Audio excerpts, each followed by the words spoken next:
जय माता दी, हर हर महादेव। जय श्री कल्कि भगवान की, राधे राधे। जय जय श्री राधे सभी भक्तजनों के, और सभी भक्तजनों के हृदय में बैठे हमारे माँ बाबा को, प्रभु को प्रणाम करते हुए चलिए आज हम लोग शुरू करते हैं भक्तमाल की में जो पढ़ रहे थे प्रभु के 24 अवतार की कथा।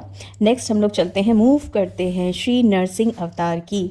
इससे पहले जो पहले वाले वीडियोस में हमने पढ़ा था श्री वाराह अवतार की और कच्छप अवतार की कथा तक। ओके, तो जिन लोगों ने नहीं सुनी है कृपया सुनिए। ओके, और बहुत सारे वीडियोस और भी हैं, हर वीडियो में कुछ ना कुछ मैसेजेस हैं, इन्फॉर्मेशंस हैं जो भक्तमाल की कथा के अलावा भी है। कृपया अगर आपको लगता है, आपका इंट्यूशन कहता है, बिल्कुल सुने, नहीं तो सब प्रभु इच्छा, जैसे जब जिसको जो सुनवाना होगा वही करता धरता वही सुनवाते हैं। ओके, तो बहुत सारा प्रेम। और चलिए हम लोग पढ़ते हैं अब प्रभु का नाम लेते हुए। और जैसे हमने पहले भी कहा है, फिर से कह रहे हैं कि भक्तमाल के प्रथम प्रथम प्रथम सर्वप्रथम श्रोता हमारे भगवान, हमारे प्रभु स्वयं हैं, और वो भक्तमाल को अपने गले में, हार में धारण करते हैं, हृदय पे। ओके, तो ये वो हार है जो है भक्तमाल। ठीक है, माला। तो चलिए, वो जो एक माला हम लोग जैसे चढ़ाते हैं ना प्रभु को, तो गले में जो माला ठीक गले के हृदय के पास आके रुकती है, वो माला जो बीच में स्थान है, वो बड़ा सा फूल जैसा समझ लीजिए या कुछ भी समझ लो, तो वहाँ पे है भक्तमाल। ठीक है, वो अपने हृदय पे धारण, अपने कंठ में धारण करते हैं भक्तमाल। और ये चीज़ें हम बार बार हर क्या कहते हैं वीडियो में इसलिए कहते हैं ताकि आप समझ पाएँ कि कितना इम्पोर्टेंस है भक्तमाल का आपके लाइफ में होना। और अगर आप के लाइफ में होना मीन्स कि अगर आप इस ग्रंथ को स्वयं प्रभु ने जो लिखा, उनके सखियों ने जो लिखा, अगर आपने नहीं सुना है पहले तो जाके सुनिए कि किन्होंने लिखा, कैसे लिखा, उनकी पूरी स्टोरी है ना। तो ये क्यों इतना इम्पोर्टेंस है आप समझ पाएंगे। और आप मान लीजिए सुन भी नहीं पा रहे हैं, डेली पढ़ भी नहीं पा रहे, तो कम से कम भक्तमाल अगर आपके घर में है, आप अपने लाइफ में मिरेकल होते हुए ज़रूर देखेंगे। और यहाँ हम हर चीज़ में बैलेंस देखते हुए अगर कहें कि यस, आपके लाइफ में मिरेकल होंगे, बिल्कुल होगा। ठीक है, क्योंकि भक्तमाल इटसेल्फ पूरी ग्रंथ है, बहुत पवित्र है। ये एक ऊर्जा है, पवित्र ऊर्जा है, पवित्र एनर्जी है। आप कुछ भी जैसे ना, एक भगवान स्वयं है ये, है ना। तो अब बस अगरबत्ती दिया कीजिए, इसमें भी आप देखोगे कैसे अपने आप ही आप पढ़ना शुरू करोगे, सुनना शुरू करोगे। ओके, तो चलिए अब लोग मूव करते हैं। हम लोग शुरू कर रहे हैं आज श्री नरसिंह अवतार की कथा, प्रभु का नाम लेते हुए। गणेश जी सब समर्पण। जय श्री कल्कि भगवान की। श्री नरसिंह अवतार की कथा। जब वाराह भगवान ने हिरण्याक्ष का वध कर डाला था, तब उसकी माता दिति, उसकी पत्नी भानुमति, उसका भाई हिरण्यकश्यपु और समस्त परिवार बड़ा दुखी था। दैत्येंद्र हिरण्याकश्यपु ने सबको समझा बुझाकर शांत किया, परंतु स्वयं शांत नहीं हुआ। हृदय में प्रतिशोध की ज्वाला धधक रही थी। फिर तो उसने निश्चय किया कि तपस्या करके ऐसी शक्ति प्रदान की जाए कि त्रिलोकी का राज्य निष्कंटक हो जाए और हम अमर हो जाएं। निश्चय कर लेने पर हिरण्याकश्यपु ने मंदारचल की घाटी में जाकर ऐसा घोर तप किया कि जिससे देवलोक भी तप्त हो गया। देवताओं की प्रार्थना पर ब्रह्मा जी ने जाकर उससे अमृतत्व छोड़कर अन्य कोई भी मनचाहा वर मांगने को कहा। उसने कहा कि मैं चाहता हूं कि मैं आपकी बनाए हुए किसी प्राणी से मेरी मृत्यु ना हो।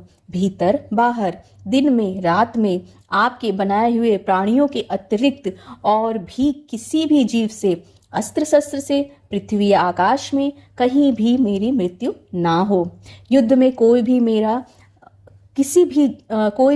किसी भी तरह से मेरी हानि ना हो। युद्ध में कोई भी मेरा सामना न कर सके। मैं समस्त प्राणियों का एकत्र सम्राट बनूं।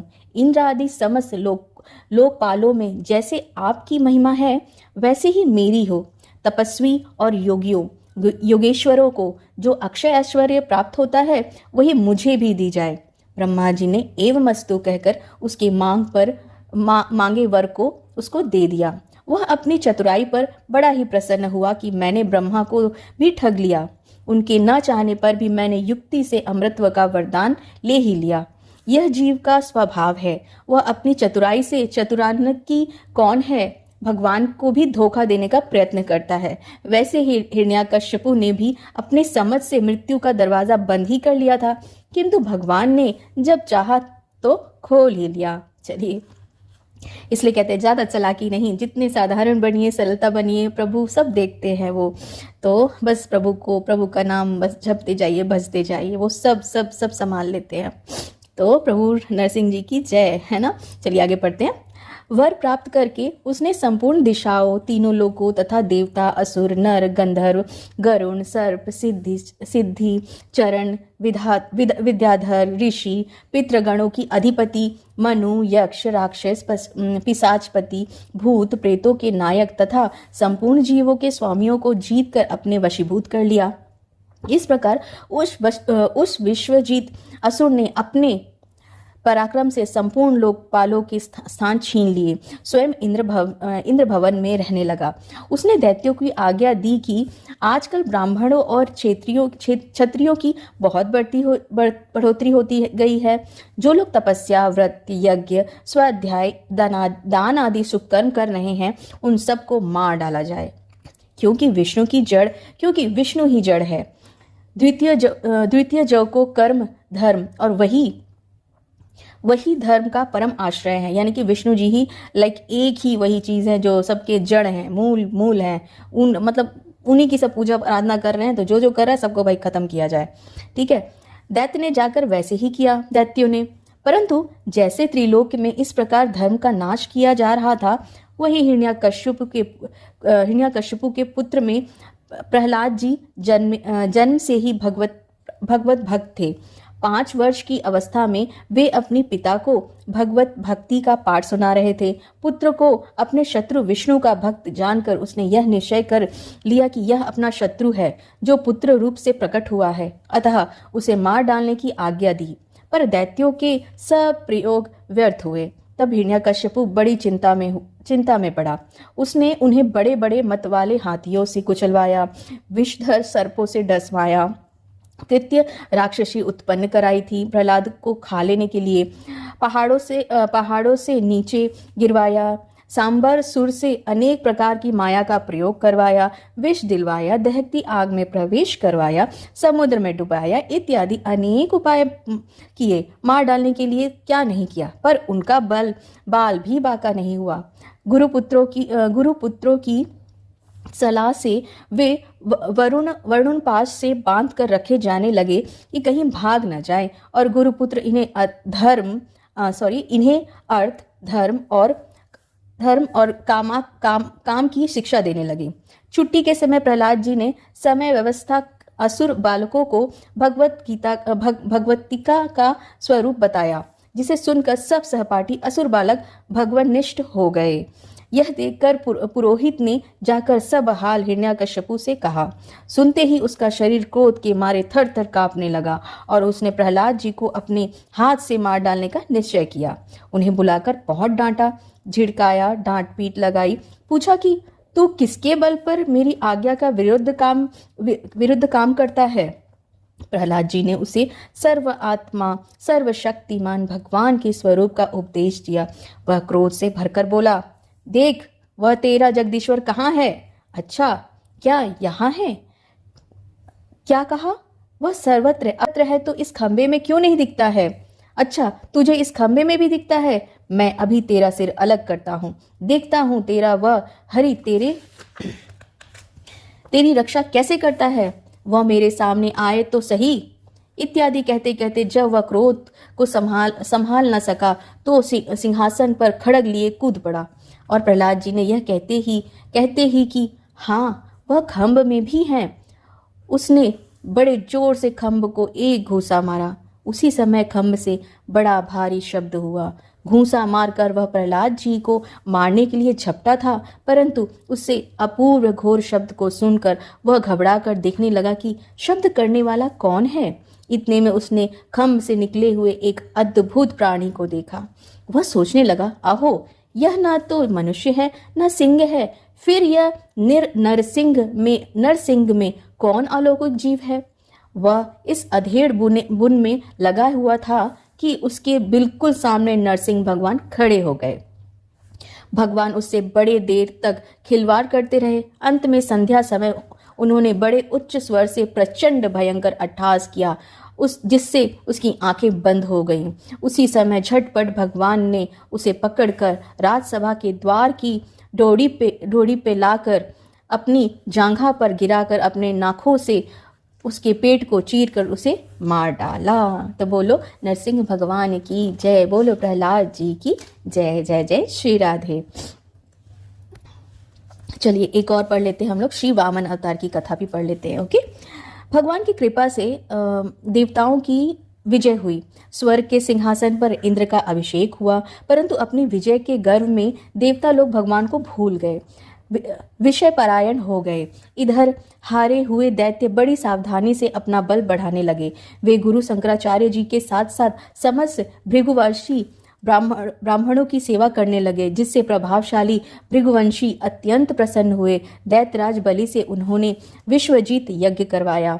ब्राह्मणों की कृपा से यज्ञ में स्वयं अग्निदेव ने प्रकट होकर रथ, घोड़े आदि दिए और अपना आशीर्वाद भी दिया। शंकराचार्य जी ने एक दिव्य शंख, प्रहलाद जी ने एक दिव्य माला दी। इस तरह सुसज्जित हो सेना सहित उन्होंने जाकर अमरावती घेर लिया। देवगुरु बृहस्पति के आदेश अनुसार देवताओं सहित इंद्र ने स्वर्ग को छोड़ दिया और कहीं जा छिपे।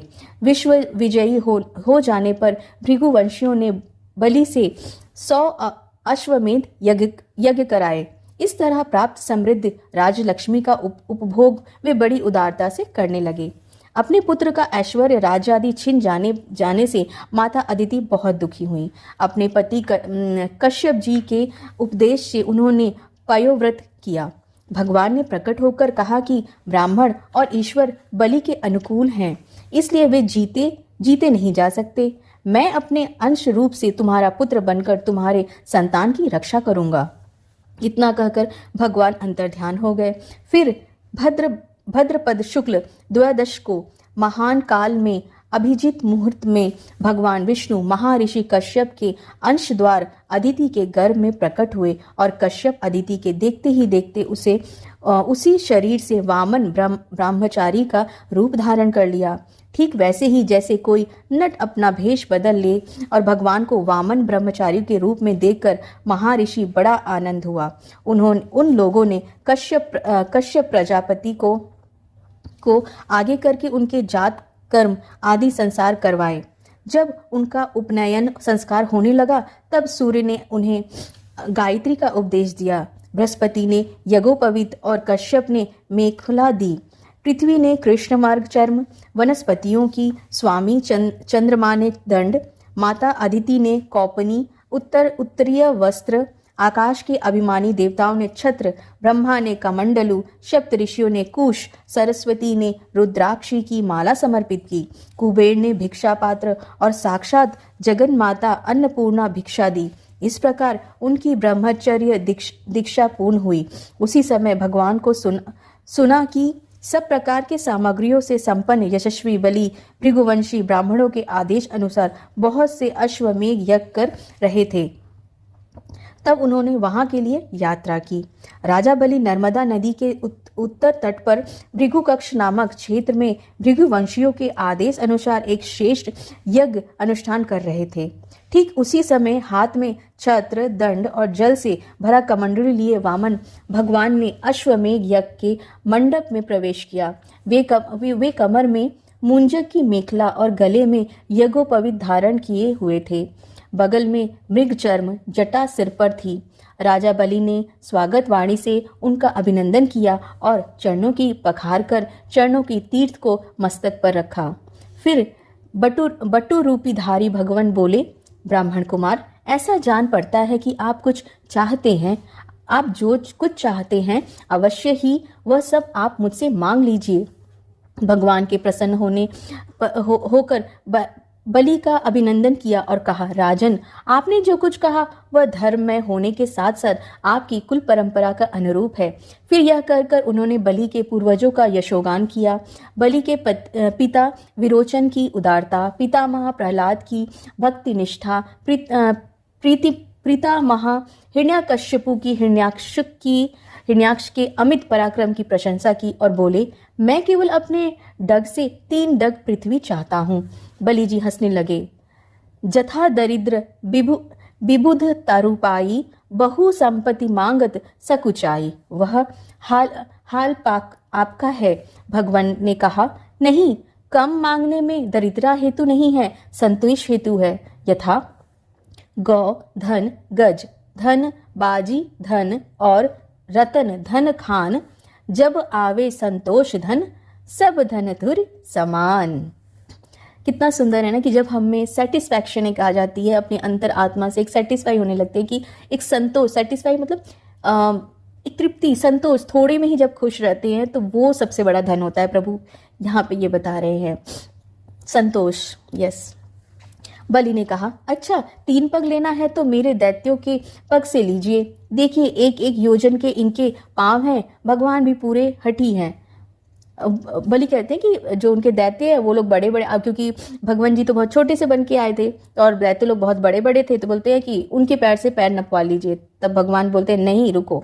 अब क्या बोलते हैं, भगवान भी पूरे हठी हैं। बोले, नहीं, मुझे तो अपने पाँव से नाप लेनी है, क्योंकि धन का उतना ही संग्रह करना चाहिए जितने की आवश्यक होता है। जो ब्राह्मण स्वयं प्राप्त वस्तु से ही संतोष कर लेता है उसकी तेज की वृद्धि होती है, नहीं तो पतन हो जाता है। शुक्राचार्य जी के बहुत समझाने पर भी ये बटुकधारी तुम्हारे शत्रु भगवान विष्णु हैं। यह सब छीनने के लिए आए हैं। अपनी जीविका छीनती देख असत्य बोलकर उसकी रक्षा करना निंदनीय नहीं है। राजा ने असत्य, ये सब जो है शुक्राचार्य जी वो समझा रहे राजा बलि को, पर राजा बलि नहीं सुने। वो क्या बोलते हैं, राजा ने असत्य बोला, देने को कहकर फिर नकार जाना, स्वीकार ना किया जाना। तब शुक्राचार्य जी ने बलि को राज्य भ्रष्ट होने का शाप तक दे दिया। तो भी महात्मा बलि अपने निश्चय से हटे नहीं और हाथ में जल लेकर 3 पग पृथ्वी का संकल्प कर दिया। संकल्प होते ही भगवान का वामन रूप बढ़ते बढ़ते इतना बढ़ा कि भगवान की इंद्रियों में, शरीर में सभी चराचर प्राणियों का दर्शन होने लगा। सर्वात्मा भगवान में यह सारा ब्रह्मांड देखकर सब दैत्य भयभीत हो गए। उन्होंने एक डग से बलि की सारी पृथ्वी नाप डाली। शरीर से नभ और भुजाओं से सभी दिशाओं घेर ली। दूसरे पग से स्वर्ग नाप लिया। तीसरा पग रखने के लिए बलि की कोई भी वस्तु ना बची। भगवान ने कहा, दूसरा पग ही ऊपर को जाता हुआ महरलोक, जनलोक, तपलोक भी ऊपर सत्यलोक पहुंच गया। श्री ब्रह्मा जी ने विश्वरूप भगवान के ऊपर उठे हुए चरण को अर्घ्य पद से पूजन और प्रक्षालन किया। ब्रह्मा की कमंडलू का वही जल विश्वरूप भगवान के पद प्रक्षालन से पवित्र होने के कारण गंगा जी के रूप में परिणित हो गया। बलि के सेनापतियों ने यह जानकर कि यह भिक्षुक ब्रह्मचारी तो हम लोगों की बैरी है, जो अपने आप को छिपाकर देवताओं का काम करना चाहता है, और राजा तो यज्ञ में दीक्षित होने से कुछ कहेंगे नहीं, वामन भगवान पर अस्त्र चलाया, पर भगवत पार्षदों ने उन्हें खदेड़ दिया। बलि ने दैत्य को समझा बुझाकर लड़ाई करने से रोक दिया। भगवान का इशारा पाकर गरुड़ ने वरुण पाश से बलि को बांध लिया। तत्पश्चात भगवान बलि से बोले, 2 पग में तो मैंने तुम्हारी सब पृथ्वी और सब लोगों को नाप लिया। तुम्हारी प्रतिज्ञा पूरी ना होने से अब तुम नरक भोगने की इत्यादि रीति से वामन जी ने बहुत तिरस्कार किया। परंतु जब बलि धैर्य से विचलित ना हुए, उन्होंने बड़ा ही सुंदर उत्तर दिया। बोले, प्रभु, मैं आपसे एक बात पूछता हूँ, धन बड़ा है कि धनी? भगवान ने कहा, चूंकि धन धनी की अधीन रहता है, इसलिए धनी धन से बड़ा होता है। बलि जी ने कहा, प्रभु, आपने मेरा धन तो 2 पग में नाप लिया, रही 1 पग की बात तो वह पग आप मेरे सिर पर रख दीजिए। सिर पर रख दीजिए। यद्यपि हूँ तो मैं 2 पग से भी अधिक, परंतु 1 ही पग में मैं आपके चरणों में आत्मसमर्पण करता हूँ। भगवान बहुत प्रसन्न होकर ब्रह्मा जी से बोले, मैं जिस पर बहुत प्रसन्न होता हूँ उसका धन छीन लिया करता हूँ। मैंने इसका धन छीन लिया, राजपद से अलग कर दिया, तरह तरह के आक्षेप किए, शत्रुओं ने इसे बांध लिया, भाई बंधु छोड़कर चले गए, इतनी यातनाएं इसे भोगने पड़ी, यहाँ तक कि इसकी गुरुदेव ने भी इसे शाप दे दिया। दे दिया, परंतु इस दृढ़ तीव्रता ने प्रतिज्ञा नहीं छोड़ी। मैंने इससे छल भरी बातें की, मन में छल रखकर धर्मोपदेश किया, परंतु इस सत्यवादी ने अपना धर्म न छोड़ा। फिर राजा बलि को सुत लोकों में रहने की आज्ञा दी और अपूर्व वर दिया। राजा बलि के आप द्वारपाल बन गए। इस तरह भगवान वामन ने बलि से स्वर्ग का राज्य लेकर इंद्र को देकर अदिति की कामना पूर्ण की और स्वयं उपेंद्र बनकर सारे जगत का शासन करने लगे। बोलो प्रभु जी की जय, बोलो जय प्रभु जी की जय, बोलो वामन अवतार की जय प्रभु के, बोलो नरसिंह अवतार की जय। तो आज हमने नरसिंह अवतार और वामन अवतार की कथा सुनी। नेक्स्ट हम लोग जो पढ़ेंगे वो होगा एक मिनट, हाँ राधे राधे, हाँ श्री परशुराम अवतार की कथा हम लोग नेक्स्ट पढ़ेंगे। ओके, तो चलिए मिलते हैं नेक्स्ट वीडियो में। अपना ख्याल रखिए, अपने जनों का ख्याल रखिए, बहुत सारा प्रेम भक्ति में आगे बढ़े। और जैसे कहा प्रभु ने कि संतोष से बड़ा कुछ नहीं है, थोड़े में संतोष कीजिए, आपको अपने आप को अंदर शांति सुख महसूस होगा, क्योंकि जहाँ शांति है सुख है वहीं पे प्रभु हैं। और आपके हृदय में बैठे प्रभु को भी प्रणाम, हमारे हृदय में बैठे प्रभु को प्रणाम और बहुत सारा प्रेम सभी को। मिलते हैं नेक्स्ट वीडियो में, जब जैसे प्रभु बनवाएं बुलवाएं, ठीक है, और आप लोग जैसे सुने, आपके हृदय में बैठे प्रभु सुने, है ना। तो जय श्री राधे, जय श्री कल की भगवान की संपूर्ण समर्पण, राधे राधे, जय श्री कल की प्रभु।